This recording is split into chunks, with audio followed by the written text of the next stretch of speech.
welcome to a special Catholic Schools Week edition of the Kolbecast, episode 84.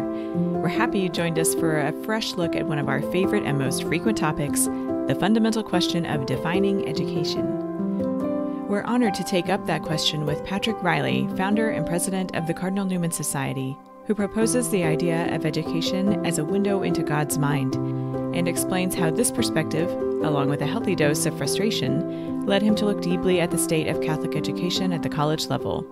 He also elucidates the difference between Newman Guide schools and schools with Newman Centers. Stay tuned for an upcoming episode on the latter. In the meantime, please enjoy this thought-provoking episode.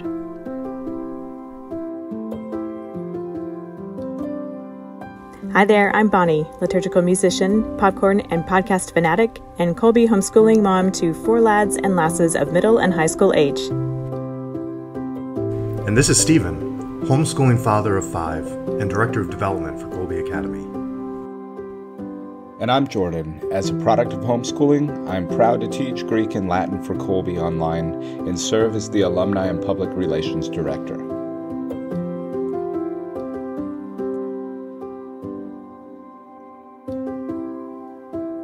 If you've been a part of or overheard any conversations about Catholic colleges, you've likely heard the term Newman Guide thrown out. Whether you're not sure what that means or you're well versed in the designation, this episode will likely shed some light on why so many people talk about Newman Guide recommended colleges, what the Cardinal Newman Society is, and what they do in support of Catholic education for all ages. Jordan, Stephen, and I are delighted to welcome Mr. Patrick Reilly, founder and president of the Cardinal Newman Society, publisher of the Newman Guide, to the Kolbecast. Hello. Hello. Thank you for having me. While many of our listeners are probably familiar with you thanks to the recent virtual college fair that Kolbe hosted, or from your writing and speaking appearances or the Newman Guide, could you introduce yourself to those who are new to Catholic education and or homeschooling, or for whom the term Newman Guide may be vaguely familiar but still foggy? Sure. Great. So the Cardinal Newman Society, I started over 28 years ago. So it's been a while. And it's been a great experience of working in trying to promote and defend faithful Catholic education. So our hope is for a renewal of Catholic education, particularly in the sense of being faithful and truthful. And of course, we've seen such a great decline of Catholic education over the last 50 years in many respects. On the other hand, we've seen such an exciting renewal occurring, especially in the last couple decades, and really starting as early as the 1970s with some of these great colleges that we have today. So at the same time that we're seeing certain decline and great problems in the culture, we're also seeing great things happen. And so the Newman Guide is our recognition of colleges, Catholic colleges that are out there where Catholic families can find an institution that is focused not just on getting someone in a good career, which they do that, but really providing a strong education, which means a strong intellectual formation as well as a strong spiritual and social formation. Why is the Cardinal Newman Society, and by extension, many of the Catholic ministry centers on campuses, why are they named for Cardinal Newman? Oh, well, St. John Henry Newman just made a saint, one of our more recent saints. I had the pleasure, or privilege, I should say, of being at both the canonization and the beatification for Newman. Just a wonderful, wonderful saint for our times. But he was a lifelong educator, developed a wonderful high school grade school, high school in England at the Birmingham Oratory, and then also is known for his idea of a university, which is a collection of the lectures he gave when founding a Catholic university in Dublin, which ironically the Catholic bishops in Ireland didn't quite see his vision and ended up, the university still exists, but it's very secular. It's not at all what Newman wanted.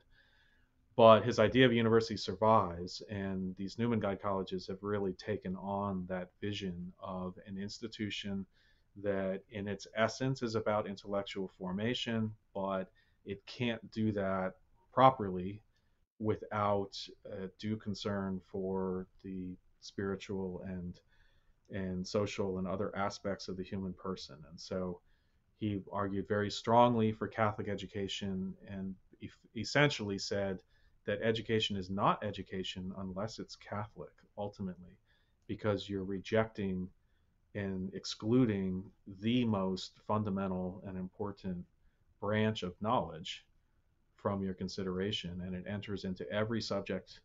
And so a Catholic institution is talking about history from a Catholic perspective. It's talking about math from a Catholic perspective, as the order of the world. This is, God, a window into God's mind. And we as Catholics should be seeing things that way, and not just in a functional, career-focused way. I'm curious, what 28 years ago, what was the inspiration for you to start this? Rage. I was fed up. I had attended Catholic institutions. I had attended a Catholic high school that was not very good in terms of the Catholic faith. I was very weak in my Catholic faith going into college, frankly, when I started this thing, which is interesting.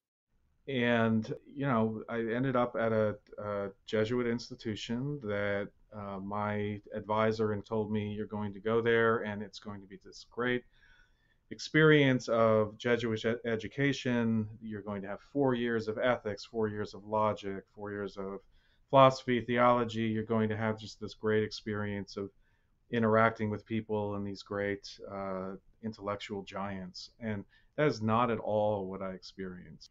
Unfortunately, the on campus, the only dialogue was very political. You basically belonged to one group or another, which is the way our entire society has gone today. The courses that I had were rather minimal in terms of, theology, philosophy, ethics, that sort of thing. And they weren't very good. Some of them were, but others, my freshman theology course was taught by a priest who testified before the Massachusetts state legislature that same-sex marriage was required by Catholic teaching. This was the sort of thing that was going on there. When I was there, these were in the early days of ACT UP, and so the whole LGBT movement was just getting going, and many of our professors and students were very much involved with that. And I was in the journalism program, became editor of the student newspaper, and that same year, the university officially approved a LGBT club, officially approved a pro-abortion club affiliated with NARAL. We found out that they were giving abortion referrals through the health center. And so, God kind of hoodwinked me, I thought I was going into a journalism degree, and God said, nope, you're going to talk about this. And that's what I did. And it seemed to me very obvious that these things were contrary to a Catholic education. So that's what got me started.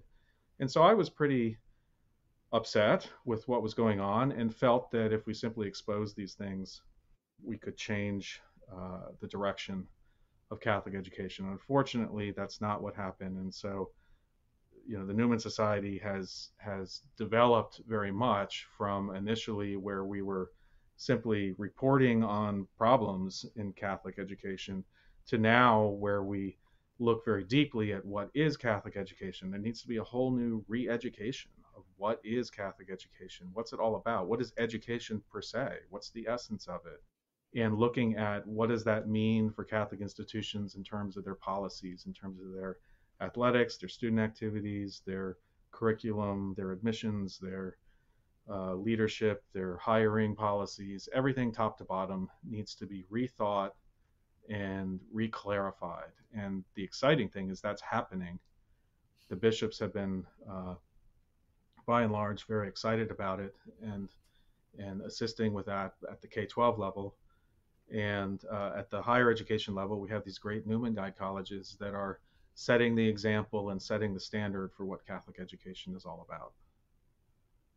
See why you mentioned rage after hearing that story. Yes, it's disturbing to say the least.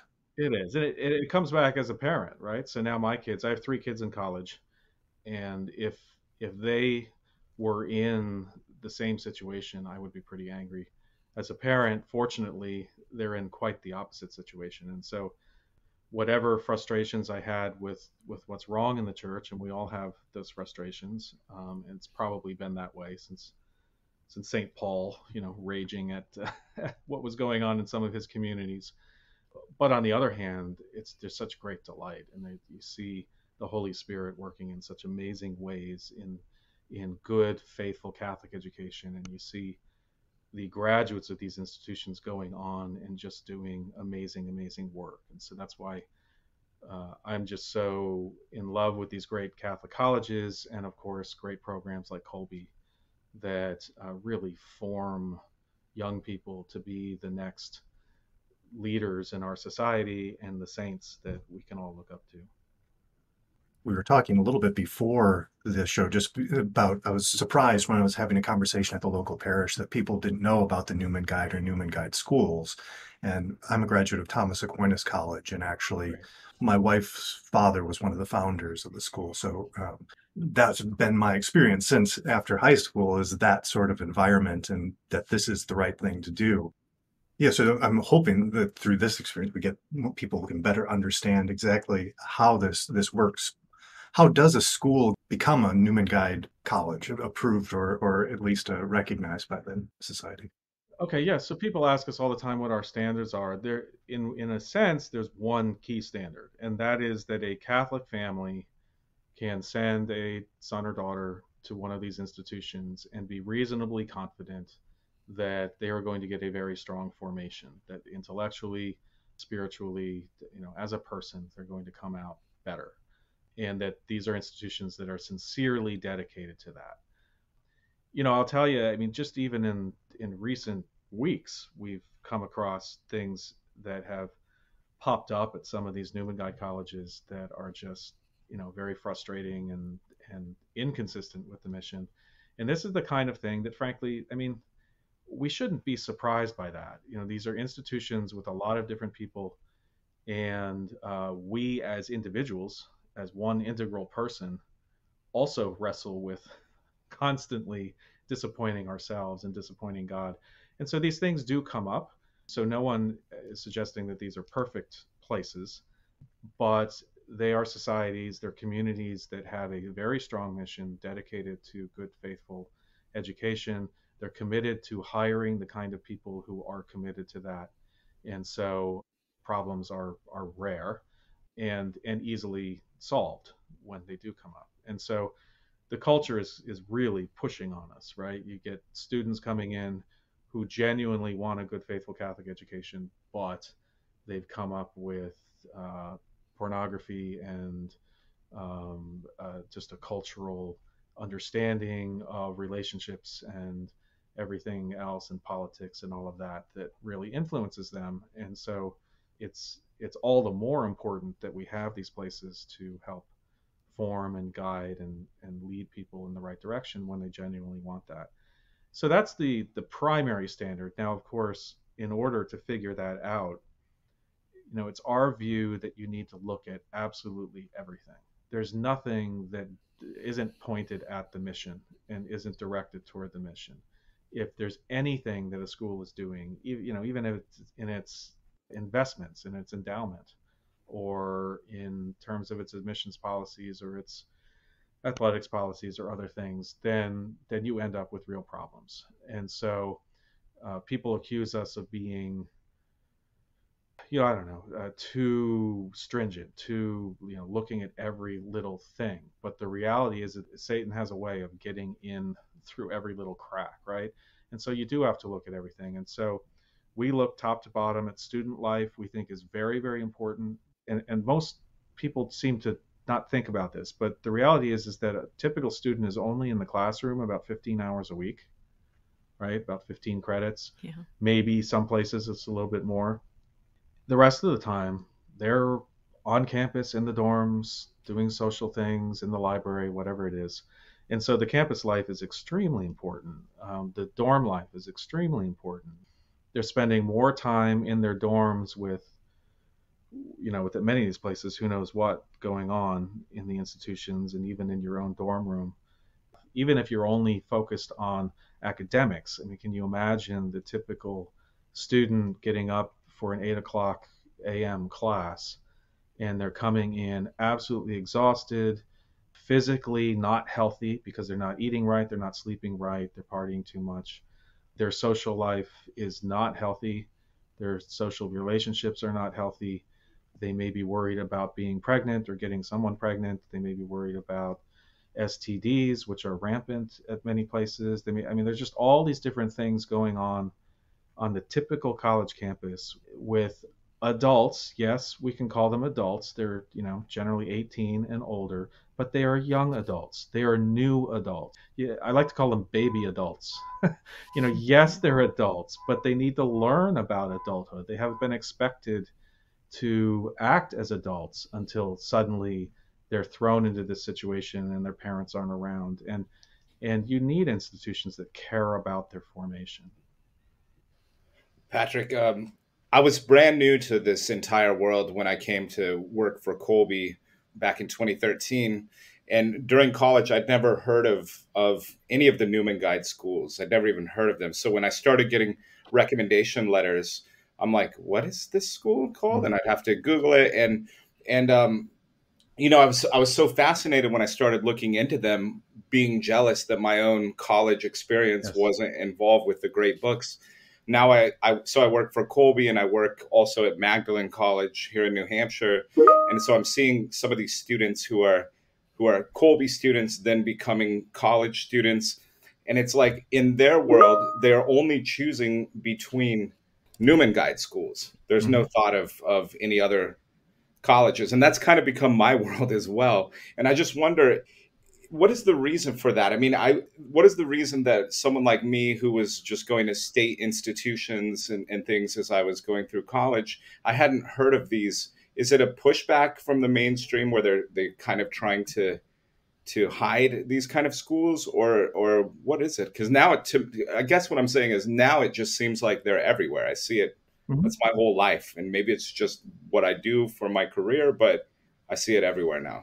Yeah, and that's very, very exciting. When I went to college, it was Notre Dame, Fordham, Georgetown, all the big major institutions that had cultivated this great reputation. But what was their reputation built on? It was built on all the great things that Jesuit education and other Catholic education had done over the centuries in terms of having this great, strong intellectual formation and being different from the typical research university would do. And unfortunately, most Catholic colleges, the big name ones, have basically bought into the standard education. It's not all that different from what you find at a typical state institution. And so here come along, beginning around the 70s with Thomas Aquinas College and Magdalen and Thomas More College and Christendom College. And you had these places that were very countercultural at the time.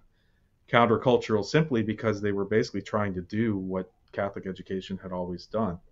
And that has finally developed into a good, strong reputation. And I'm just thrilled. I think the Newman Guide has had a lot to do with that. I can say that without being prideful because, I'll be honest with you, when we started the Newman Guide, I was thinking of a college guide to all Catholic colleges in the U.S., and we realized that, frankly, it would have been so overwhelmingly negative, and that's not exactly why people want a college guide. They want a guide to help them find a good place. We figured, well, let's just focus on recommending the ones that we think are really strong. And, just marketing that has made a big difference. And then families have been so hungry for something that would help guide them that, of course, the market was already there for something like this. And so putting it together, it's just been great. But there are a lot of families that will basically say, you can go to any one of these institutions as long as it's in the Newman Guide. And I think that's great. I'll be honest, though, I think that for any particular student, I would not say that all of the colleges in the Newman Guide are good options, right? Because for every student, they have different interests, different needs. And so they really need to look carefully at, what are the places that are best for them. But at least the parents can feel relatively confident that their student's going to go and get an education. I think fundamentally this comes down to what is education. And the sad thing today is that, I mean, it used to be you could send someone to a state institution and they would get an education in the sense that there was a general liberal arts kind of core. There was something there that would at least help develop them beyond what they had done in high school. There was an understanding of personal formation that was at least reasonable, if not, thoroughly Catholic. There are these other things. You could kind of see it as neutral territory. Today, that is just not the case. I mean, I would be hard pressed to find any secular institution today that is not, in very substantial ways, opposed to our faith through and through in terms of the curriculum, certainly in terms of the campus life, in leading people in a very unhealthy direction. And so if you go to these institutions, which I understand there are a lot of reasons why someone might have to, you're walking into dangerous territory and you have to be kind of shielding yourself. And then you have to ask yourself, is that what education is all about? Is that why I'm paying this money, to go get an education where I have to protect myself from the professors instead of go there and gain so much from the institution? I mean, it's, in many cases, it's simply, I'm going to go there, I'm going to try to put my wall up and shield myself so I can stay Catholic and come out without having completely lost my faith,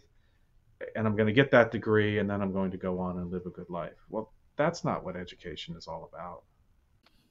I was thinking, people who haven't really delved into the Newman Guide schools and they start looking at some of the schools, which I love, Thomas Aquinas College, of course, is dear to my heart, but, Christendom and these small schools are relatively new, and their model is, we have to stay small. Not all Newman Guide schools are small, I know, but so that, of course, brings a sort of economic reality to it, which is, some of our families would say, yes, that's lovely, but these schools are so expensive, they're going to come out with, a good deal of debt rather than going to the local state school or something like that.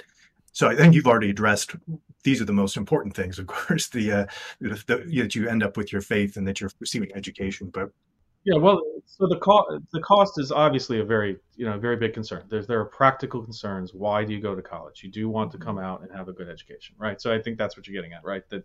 That the reality is you have to deal with those things.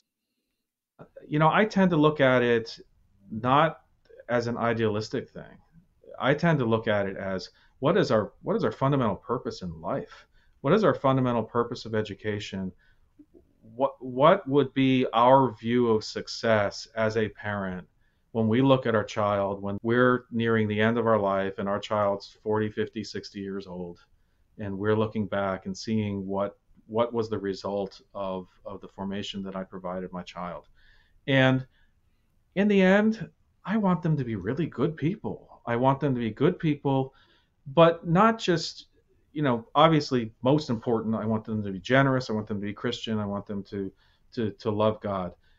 But as a parent, I also want to know that I did everything I could to provide them the formation to be the best person, to really fulfill their humanity in terms of being able to really use their mind and really use their talents and go out there and be the person that they can be. And I don't see how you do that in an environment that's completely not only secular, meaning that it's not paying attention to the core issues, but secular in the way it is in most institutions today, where they're actually leading you away from that and actually telling you that the things that are important aren't important. And, I see so many very, very good students in our homeschooling community where I live who are just given such a great Catholic formation, and then they go off to these state institutions, and I don't see the result that I see from those who go to some of these Newman Guide colleges and come out, and they're just great people. Like, they're just, they just really understand how to interact socially, what the things really are in terms of priorities. They're the kind of people actually like to talk to other people and engage with other people and get to know them. They're people who really have their heads on straight in terms of values and priorities. They're very well disciplined.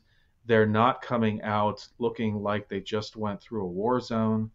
which in many ways I think many campuses are, they're coming out looking healthy and fit and happy, and just with a general the kind of joy that people have when they just kind of know they're close to God, and they just know the direction that they should be going in. And I see that very often from the students coming out of these colleges. And I agree with that whole thing about jealousy, envy. I mean, that's the greatest sin that I'm tempted to in my work is envy, because I do look at what these students get and I think, oh, would I have loved to have that? How much better of a person would I have been having that kind of formation? It's not just superficial. It really helps a person be who they should be. Just to follow up with that, because I know of, not to say anything bad about the great Newman Centers and Catholic centers that they have at a lot of the secular centers. Texas A&M comes to mind. Mm-hmm. I know they're doing wonderful evangelizing work there. But so a parent says, yeah, but there's a really good Catholic center. There's a really good Newman Center at this school. And so we don't really need to consider one of these Newman Guide schools. We're just going to go there. We've had success with a child or whatever. I mean, certainly that's an option for somebody, but what would you say about if somebody were to respond in that way, I guess, to bring that objection? Yeah, we hear that often. That's usually, well, come on, we can go to any institution as long as it has a good Catholic center. And so they're thinking in terms of, I want my child to still be going to Mass. I want them connected with the church while they're getting their education. But they're not thinking in terms of, is the education the kind of formation that I want, my son or daughter to have? And when you ask that question, clearly those institutions are providing essentially a refuge for students from a place that really is not healthy and not good for them. And thank God that we have those great Catholic centers, and the bishops have done an amazing job over the last few decades of really turning around many of those Catholic centers that were frankly very problematic and themselves leading students in the wrong direction. Now I find that they're generally very good. And then you've got Focus and you've got these other programs. But, you look at Focus, and I love Focus. And I love the fact that they're reaching people who otherwise wouldn't be getting that.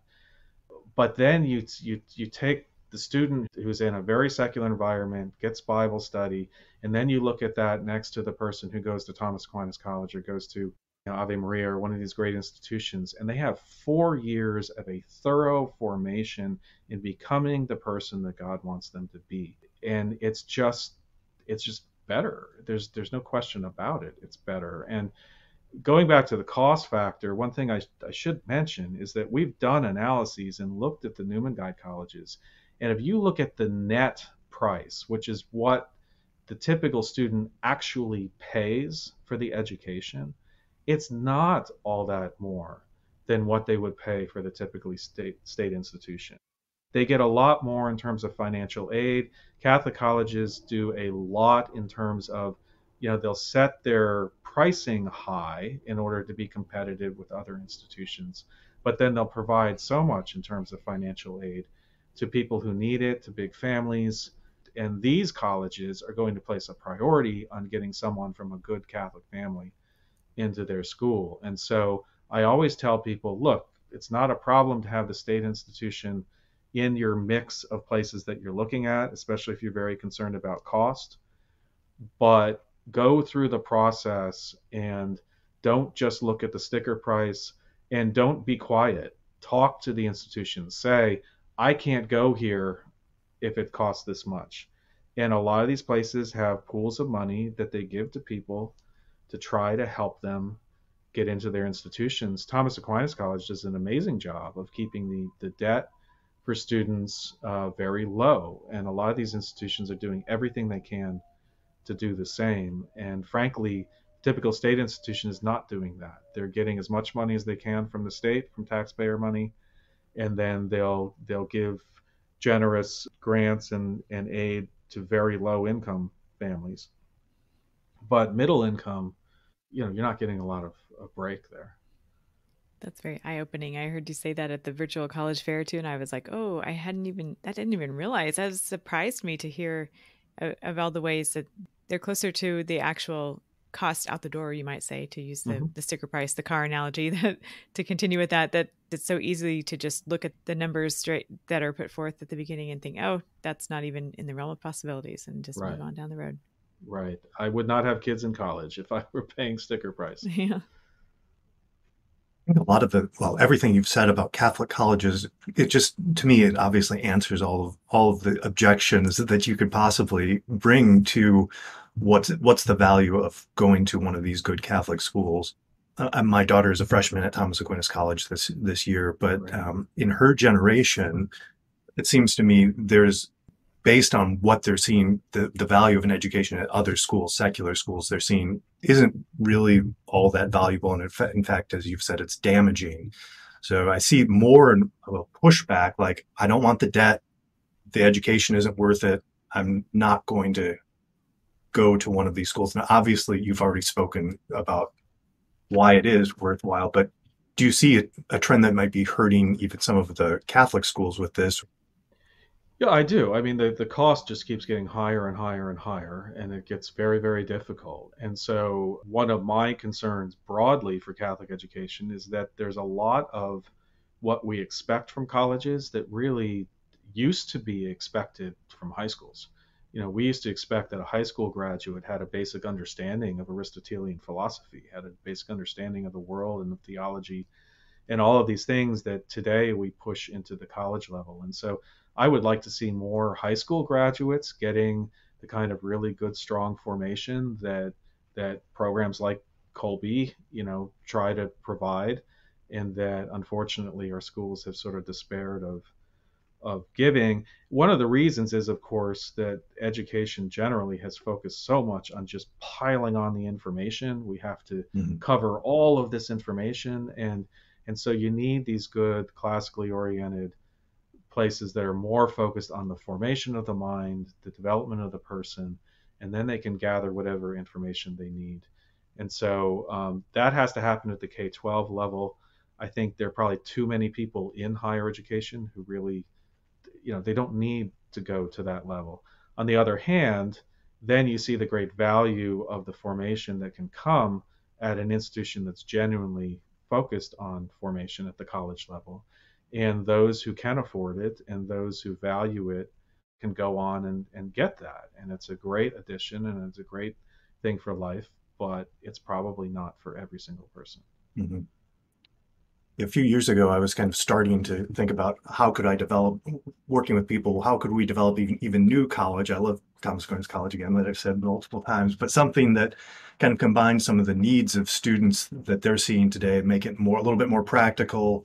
And I thought I was having this great innovative idea. And just over the last year, I was like, no, everybody has this idea. I see new schools popping up, or proposed schools popping up all over the country with liberal arts plus practical plus keep the costs low. Sort of these priorities seem to be there. But are you seeing that movement as well? Absolutely. Yeah, and in terms of the liberal arts, everyone talks about the death of the liberal arts, and frankly, a lot of this is coming from the so-called conservative side, which I don't think of it. I think the liberal arts are very conservative. This understanding that culture is at the root of everything, and yet today, there's sort of more this libertarian idea of, look, what really matters is that you get a good job and you learn certain skills, and you don't need college for that. And I would agree with that. You don't need college for that. You can learn skills in a whole variety of ways. And so there's some great innovation in trying to provide that in different ways. I can see some real benefits to, not everyone needs to go for a 4-year campus formation. Stay home, be engaged in your parish, and get this education, the skills education in other ways. I can see us moving in that direction, and that could be very healthy for the church.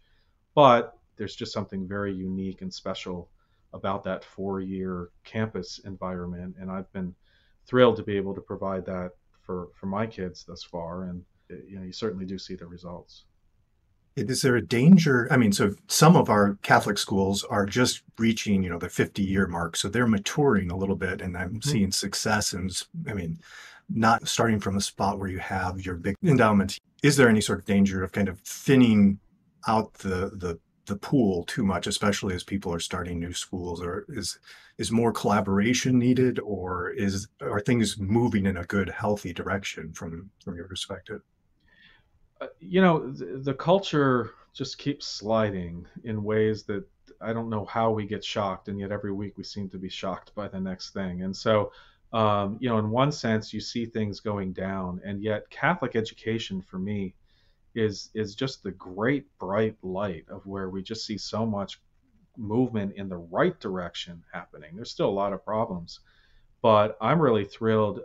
And I see the pool of students who are interested in getting a good Catholic education growing substantially because they see it.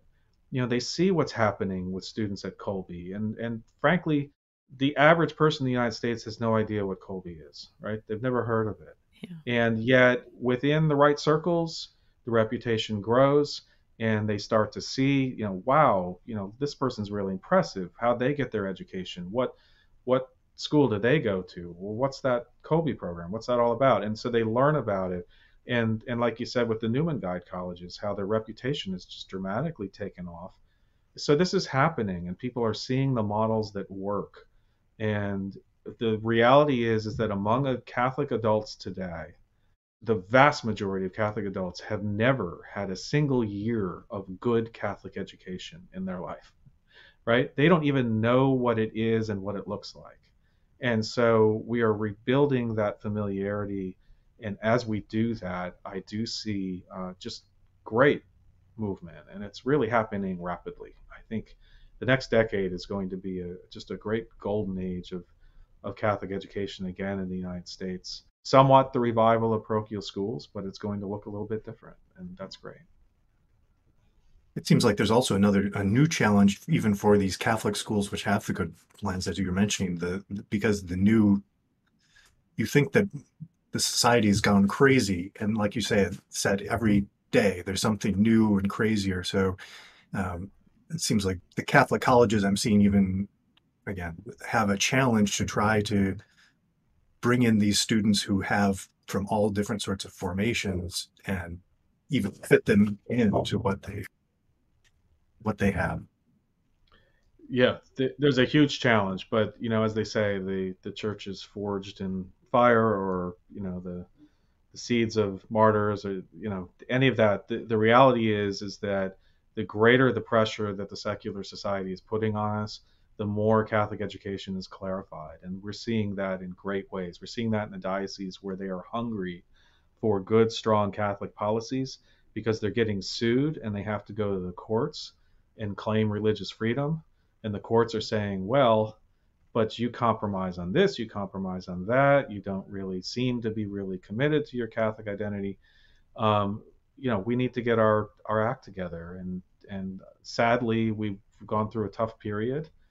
But in many ways, I see this as the rebuilding after the whole sexual revolution and all the things that have happened with the loss of many of the religious orders. And I think we're in a very good place. I'm very hopeful about where this goes. Yeah, there certainly are many reasons to hope. You've identified lots of things to look to when it sure seems bleak otherwise. Are there final thoughts or suggestions or recommendations you would have to families, as maybe even those for whom this would be the first sort of deep dive into a better understanding of what the Newman Guide recommended colleges, how worth considering is maybe to someone who, like I was describing earlier, might have thought, oh, that's not even on the table. So moving on, but anything you'd have to say to folks like that or along those lines? Well, so first of all, we have all of our information online. The Newman Guide used to be a physical publication, but most people wanted a lot of information that we're able to provide online. It's all free, of course. It's available to everyone. Look very carefully at the schools. Don't just assume that because a college is in the Newman Guide, it's the right fit for your student. The first place is, do you want a good, strong Catholic formation? Okay, look at the Newman Guide, but then look closely, because each of these institutions is very different in terms of its charism and the type of life and experience that students will have on the campus, and of course the academics and all of that. So look at that very carefully. visit the institutions and really get a feel for at least some of them. The summer programs, nearly every one of these has a good summer program where you can go for 1 week, 2 weeks. And I tell you, the students who go to those just rave about the institutions, and they really get a good feel for what the place is like and whether they would really be happy there.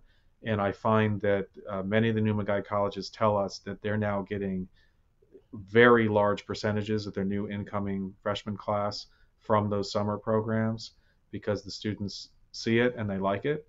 But it's also a great opportunity to see it and not like it and realize this is not the place for me. Yeah. Better to know that ahead of time. So the summer programs are great. Once you get to the point of applying, give these places a shot, send in your application, talk to the financial aid people and tell them what your needs are and work with them. And they will work with you. You know, they'll probably chastise me for recommending that because they have everybody asking for money. But the reality is, if you're not asking, if you're not part of that, if you're not telling them what your needs are, then they can't help you. And they really do want to. Great. Jordan, I remember you talking about the summer program that you were a part of at Magdalen this past summer. Sounded like that was a great experience for many, and some of the Kolbe students got to meet each other there. And so that sounds like a perfect opportunity to just kind of scope things out without making a big step forward. That's a great idea. So this has all been fantastic.